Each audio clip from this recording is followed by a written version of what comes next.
The jet is real enough to fool a camera. Leather seats, champagne sweating in the glass. A man smiles like money has never said no to him.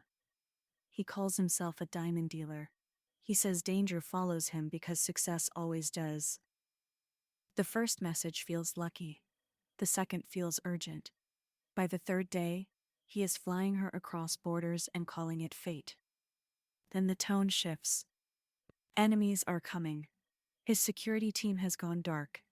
His accounts are frozen to protect her. He needs help now, just for a moment, just until morning. He promises repayment, with interest and affection. He sends photos of bloodied guards. He types fast. He says there is no time to explain. She believes him because he made belief feel earned. Credit cards max out. Loans stack. Silence stretches. The jet disappears. The man does not. By the time the truth arrives, it does not knock. It drains accounts, ruins credit, and leaves love as the weapon that did the most damage. Chapter 1. The Hook and the Lie. The photos were built to stop this girl. Private jets. A wristwatch heavy enough to dent a table. Hotel lobbies where the ceiling lights made everything look expensive and permanent. The man in the photos smiled as if he had never waited for anything in his life. His name on the profile was Simon Leviev. He said he moved diamonds for a living. He said his work kept him in the air. The matches came quickly on Tinder. He did not linger in small talk. He pushed forward. Flights were booked within days. 5-star hotels replaced coffee shops. The speed felt flattering. It also felt intentional. He framed it as efficiency. When you know what you want, he said, you do not waste time. In person, the performance held. He arrived with drivers. He tipped in cash. He spoke about deals closing in Monaco and Tel Aviv, as if they were errands. He paid for everything. He ordered for the table. He asked questions that made his dates feel chosen rather than chased. He listened just long enough to mirror back a future that sounded mutual. What he did not do was leave a paper trail. Tickets appeared without receipts. Hotel rooms were booked under other names. The jet was never owned by him. It was leased. Borrowed. Sometimes it belonged to someone else entirely. None of that mattered at the beginning. The surface story was loud enough to drown out doubt. He spoke early about risk. Not his own. Theirs. He said success attracted enemies. He said rival dealers did not forgive easily. He said threats were part of the territory. It sounded like bravado, until it did not. He showed photos, guards with bruised faces, a car window shattered. The images arrived late at night, when fatigue lowered defenses. The first request did not feel like a request. It felt like a favor wrapped in concern. His accounts were frozen for security reasons, he said. It was temporary. Banks were cautious when violence entered the picture. He needed a bridge. A small one. He asked if she could put a charge on her card. He said he would wire the money back in the morning. The urgency was calibrated. He did not beg. He did not threaten. He expressed worry for her safety more than his own. He insisted on secrecy. Enemies watched everything, he said. The fewer people involved, the better. The payment went through. The repayment did not arrive. Instead, another message came. The situation had escalated. His security team advised him to stay mobile. He was booking flights under aliases. He said he hated asking again. He said he felt ashamed. He promised this would be the last time.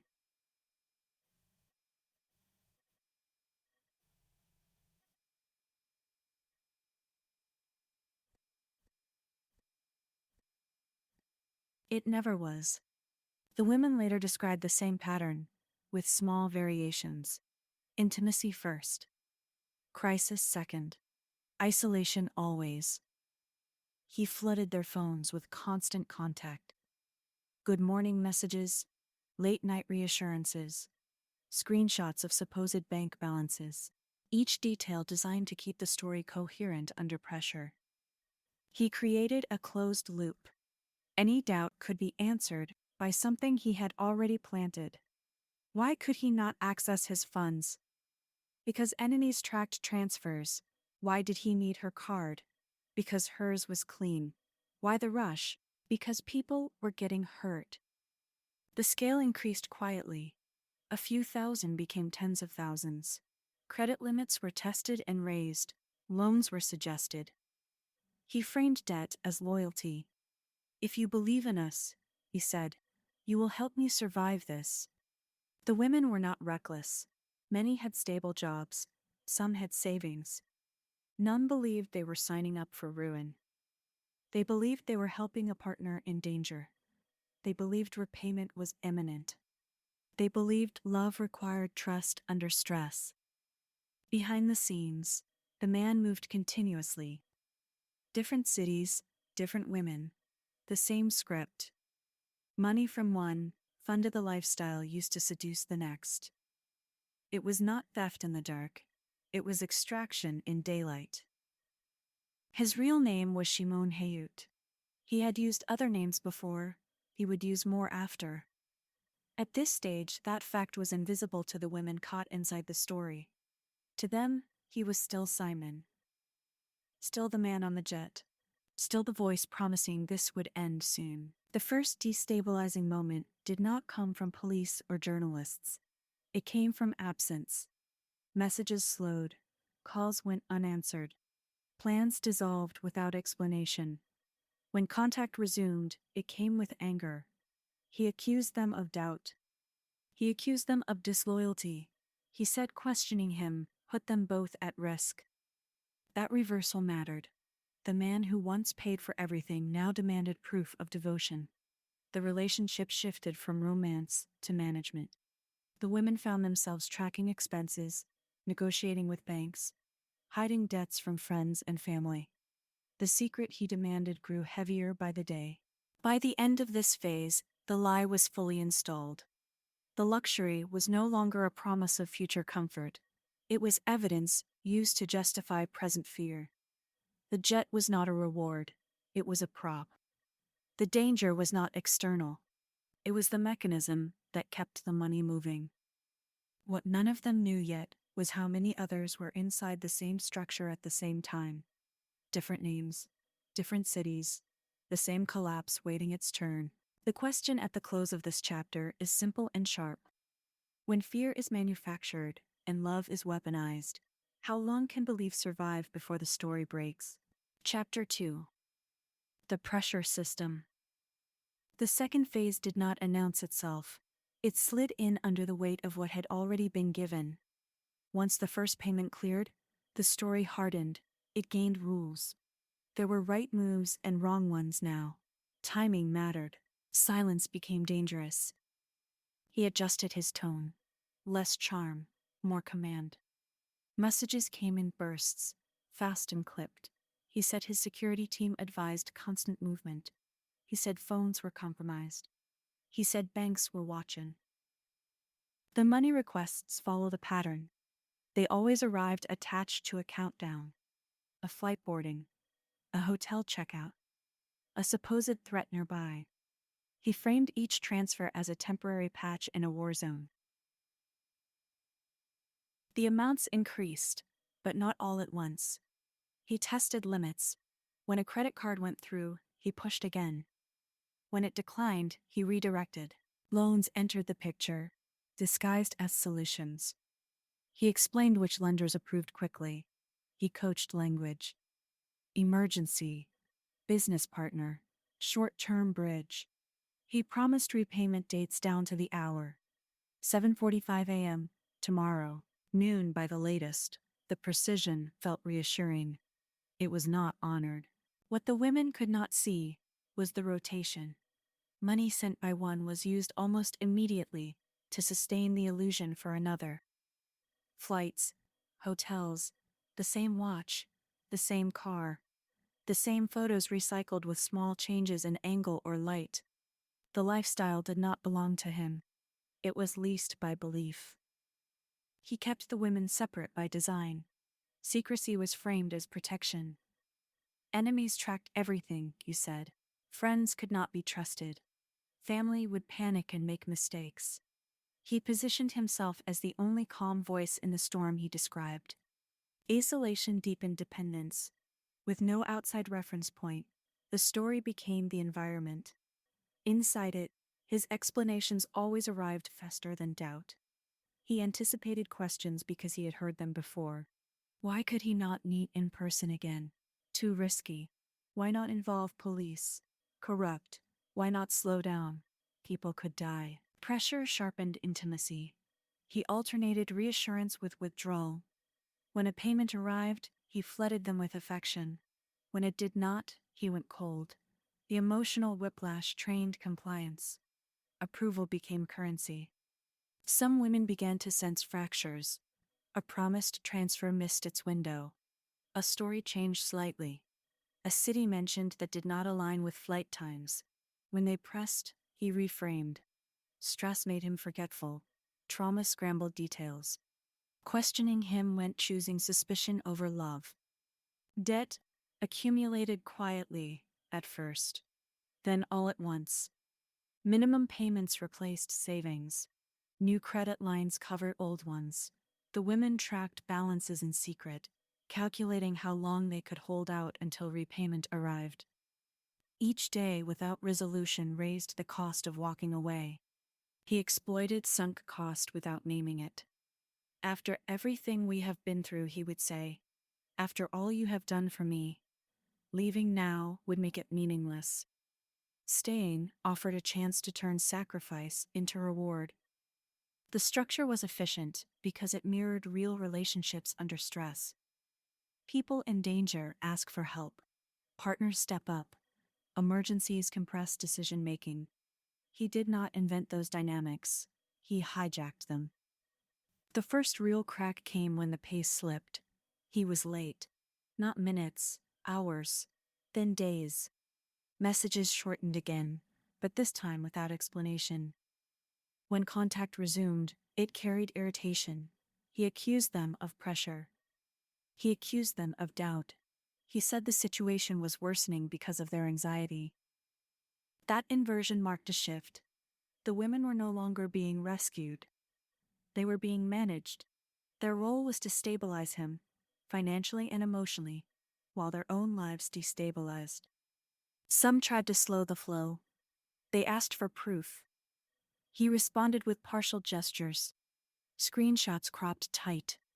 Audio messages recorded in cars. A blurry photo meant to show movement. Enough to reset hope without resolving anything. Others reached breaking points.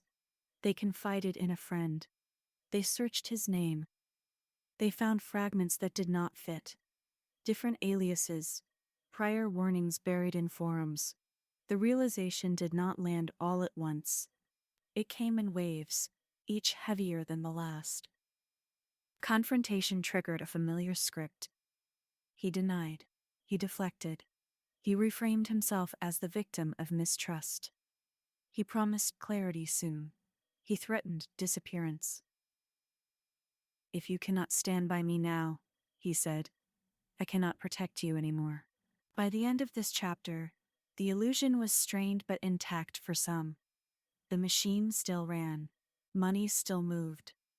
But the system depended on momentum, and momentum was slowing.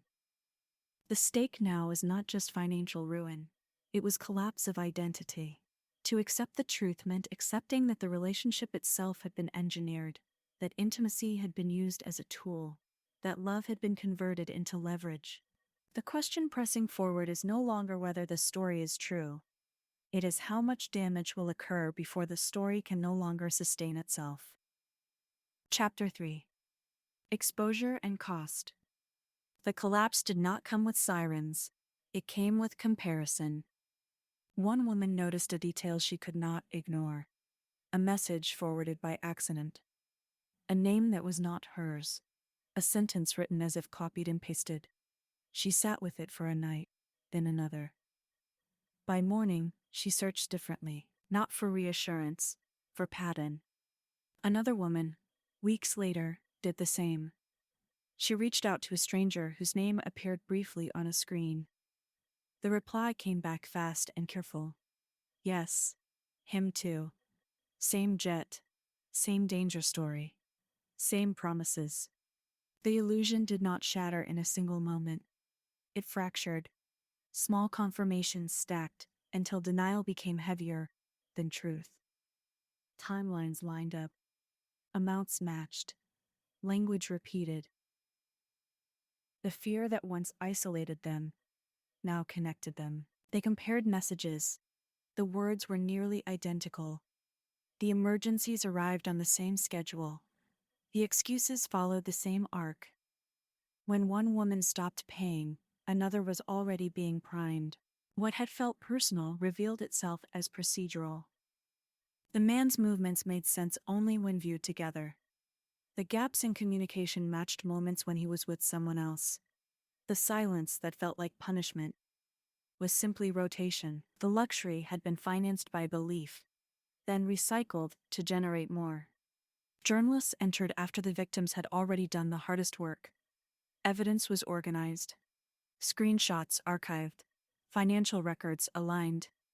Aliases traced.